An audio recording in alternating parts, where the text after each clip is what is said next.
나만 늙는 것이 아니라 나만 아픈 것이 아니라 대부분의 사람들은 다 비슷한 과정을 거친다는 거죠. 그리고 내가 더 많이 아프다거나 더 많이 힘들다면 그만큼 나를 관리하지 않은 거예요. 취미 활동을 하게 되면요, 뇌세포도 활성화가 되어서 치매 예방도 한다는 많은 연구 결과들이 나오고 있습니다. 혼자 집에만 계시지 말고요, 밖에 나가세요. 안녕하세요. 시니어 미래 연구소 대표 장경희입니다. 노년의 미래를 연구하고 강의하고 있습니다.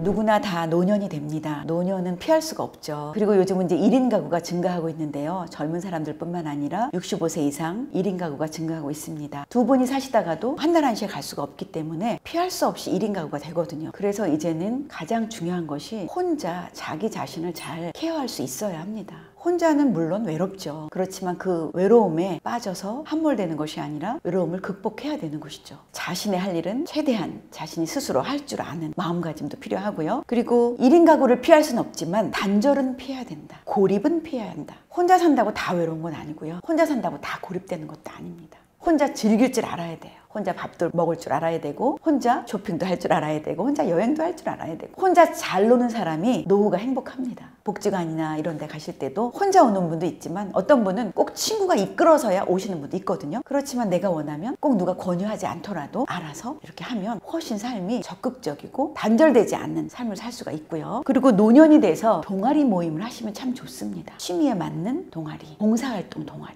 그런 것들을 통해서 재미도 있고요. 사회적인 활동도 하고요. 사회적으로 연결망이 있어야 고립되지 않습니다. 그것은 친한 친구가 없다, 가족들이 없다, 이럴 것이 아니라 어떤 동아리 모임을 통해서, 아니면 복지관을 통해서 식사도 하시지만 프로그램을 매일 다른 걸로 하시는 분이 있다던가, 그러면 그 프로그램을 담당하는 사회복지사님이 계세요. 그 해당 프로그램 일에 이분이 안 나오셨어요. 그러면 복지사님이 연락을 하게 되잖아요. 누군가가 항상 내가 안 나가면 연락이 오는, 연락을 하는 그런 사회적인 관계가 있어야 합니다. 노년이 될수록, 친구가 없을수록 사회적인 연결망이 굉장히 중요하기 때문에 어디든지 소속이 되어 있는 것이 참 중요하다고 볼 수 있습니다.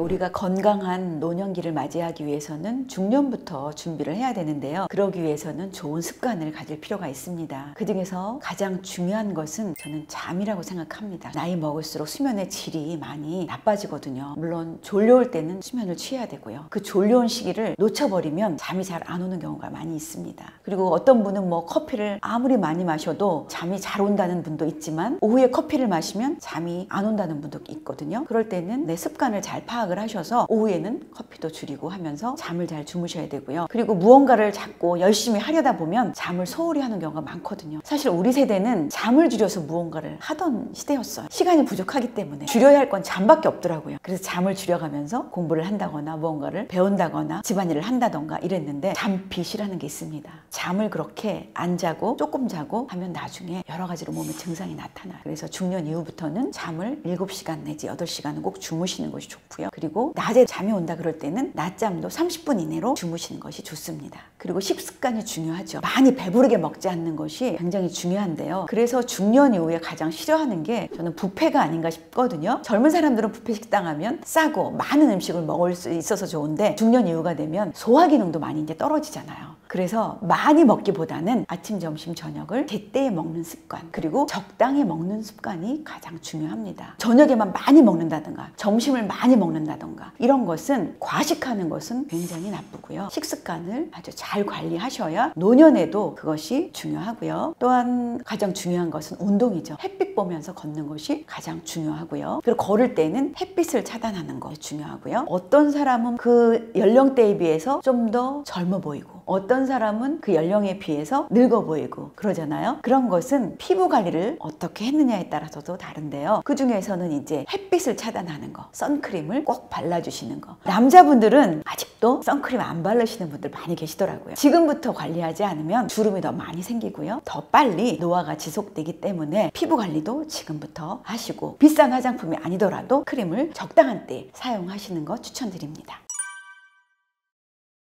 나이 들면서 우울감이 많이 들 수 있습니다. 그러나 우울감하고 우울증은 다릅니다. 누구나 나이 들수록 젊을 때보다 외모도 그렇고 기억력도 그렇고 모든 면에서 우울해지기 마련이에요. 그렇지만 우울증에 빠져서는 안 된다는 것이죠. 우울감이 드는 것은 당연한 거고요. 우울증까지 빠지지 않으려면 누구나 다 이런 과정을 거친다는 것을 수용하는 것이 필요합니다. 나만 늙는 것이 아니라, 나만 아픈 것이 아니라 대부분의 사람들은 다 비슷한 과정을 거친다는 거죠. 그리고 내가 더 많이 아프다거나 더 많이 힘들다면 그만큼 나를 관리하지 않은 거예요. 내 몸을 그동안 알아주지 않은 거고 내 몸을 혹사시켰다는 거죠. 이제라도 내 몸을 알아주는 것이 필요합니다. 너무 많은 시간 일을 했다면 조금 일도 줄일 필요가 있고요. 또 운동을 하지 않았다면 운동도 해주는 것이 필요하고요. 그러면서 일단은 나이 들어가는 것에 대해서 수용하는 것이 필요하고요. 그리고 요즘 여행하기 참 좋아요. 젊을 때는 시간이 많지 않기 때문에 여행하기가 어렵잖아요. 그런데 이제 우리나라 전국 어디든지 지하철을 이용해서 또 기차를 이용해서 버스를 이용해서 갈 수 있는 곳이 너무 많아졌어요.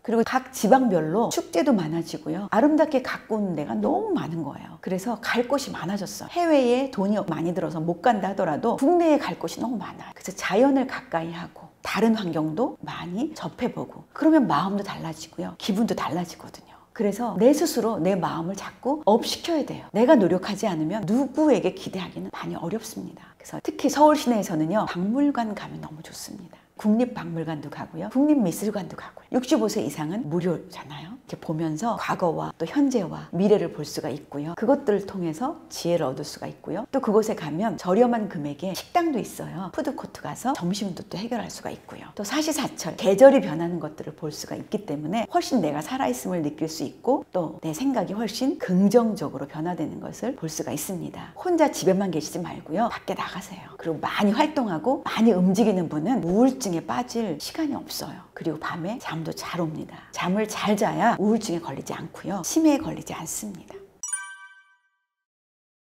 나이 들수록 건강하고 행복하게 살기 위해서는 육체적인 건강과 더불어서 정신적인 건강이 가장 중요합니다. 물론 우리 감정은 시시때때로 변합니다. 좋은 날도 있고 조금 더 안 좋은 날도 있고 그렇지만 그런 모든 것들은 변한다는 것을 인지하시고 오늘은 이렇게 나쁘지만 내일은 또 좋아질 수 있다. 이런 것들을 생각하시면서 하셔야 될 것 중에 명상을 한다거나 기도하는 것을 추천드려요. 제가 또 많은 연구를 하고 논문을 써봐도 종교가 있는 분과 종교가 없는 분들은 많은 차이가 있었어요. 삶을 긍정적으로 받아들이느냐, 또 삶의 고난이나 어려움이 왔을 때도 종교가 있는 분들이 훨씬 잘 극복하시는 것을 볼 수가 있었고요. 훨씬 건강하게 사시는 걸 볼 수가 있고요. 또 죽음이 닥쳤을 때도 죽음을 훨씬 더 수용하는 것을 봤을 때 중년 이후 종교를 가지실 것을 권합니다. 종교가 싫다 이러시는 분들은 요즘 명상 많이 하잖아요. 명상은 어디서든지 할 수 있기 때문에 또 뭐 책을 통해서 배워서 하신다면 훨씬 정신 건강을 위해서 도움이 될 수 있겠습니다. 그리고 우리가 행복하게 살기 위해서는 말을 잘해야 합니다. 다정한 말에는 꽃이 핀다고 합니다. 괜히 주는 거 없이 미운 사람이 있고 받는 거 없이 예쁜 사람이 있어요. 그 경우를 가만히 살펴보면 말을 참 예쁘게 하는 사람이 있어요. 아무것도 아닌 것에도 너무 좋아요, 고마워요, 너무 예뻐요 막 감탄사를 연발하면서 고맙다라고 말하는 사람들이 있어요. 그리고 별것도 아닌 일에 잘했다, 잘 될 거야, 문제 없어, 걱정 안 해도 돼. 상대방에게 늘 긍정의 말을 하는 사람. 말도 습관이거든요. 좋은 말도요, 처음엔 어렵지만 한마디 하기 시작하면 계속 또 하기가 쉬워져요. 좋은 말을 하는 순간 이 말을 듣는 상대방도 힘이 생기고요, 긍정의 에너지가 나오고요, 이 좋은 말을 하는 나 자신도 힘이 생겨요. 그래서 좋은 말을 하면 서로가 행복해지고요, 노년이 훨씬 행복해집니다. 노년기에 가장 많이 있는 게 무엇인지 아세요? 맞습니다. 시간입니다. 아무도 불러주지도 않고 오늘은 또 뭘 할까? 어디로 갈까? 어떻게 이 하루를 보낼까? 고민하시는 분들도 노년기에 보면 많이 계시더라고요. 그래서 시간을 잘 관리한다는 것은 삶의 질을 관리한다는 거예요. 그래서 이 시간을 잘 활용하는 방법 중에 하나가 취미활동인데요. 복지관에 가보시면요, 악기 배우는 거, 노래하는 거, 댄스, 또 스포츠, 탁구, 그 종류가 굉장히 다양합니다. 그래서 그런 취미 활동을 시작해 보시는 걸 적극 추천드리고요. 만약에 내가 그림 그리는 거에 시작을 했어요. 근데 나한테 안 맞는 것 같아. 그럼 그만두시면 돼요. 또 다른 거 해보시면 되죠. 악기도요, 손쉽게 구할 수 있는 하모니카라든가 오카리나 그런 거 작은 거 하나만으로도 굉장히 즐거워질 수가 있어요. 그리고 댄스를 하면 인생이 즐거워져요.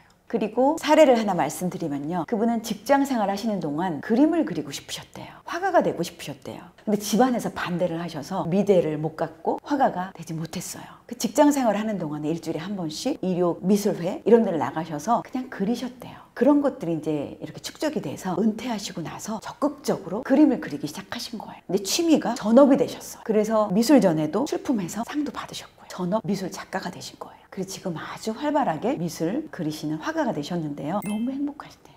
그 그림을 통해서, 취미를 통해서 노년의 삶이 아주 풍성해지는 것을 볼 수가 있었습니다. 그래서 취미가 10년 이상 되면요, 전업이 될 수가 있어요. 지금 중년이라면 10년 이상 하나를 열심히 한다면 그 취미가 직업이 될 수 있습니다. 큰 돈을 벌지 못한다고 하더라도 굉장히 또 유익하잖아요. 보람되고요.